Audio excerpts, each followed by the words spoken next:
Oh, what's in the box? What's in the box?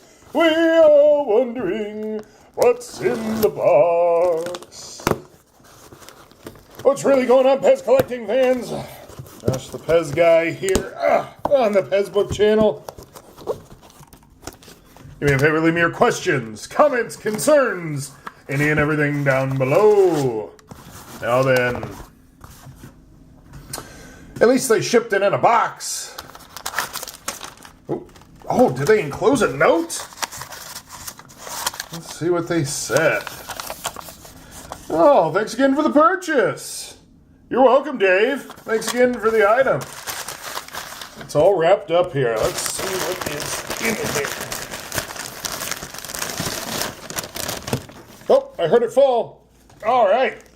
There it is. This is my latest eBay purchase.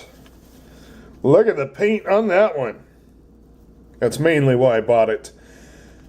This is Betsy Ross from the Bicentennial series.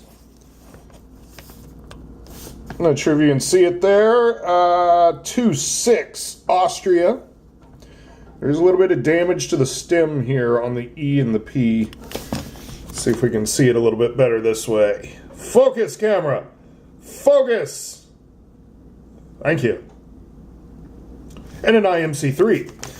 This is also the same head for the Indian Maiden. Now remember, PEZ was all about cutting costs when it comes to these plastic toys they're using to push their candy. So if you can reuse the same head with different head parts, i.e. your PEZ pals, yeah, same concept, except with the Bicentennial. You gotta check for that paint there. Make sure it's good paint. A lot of times it's chipped. Looks good.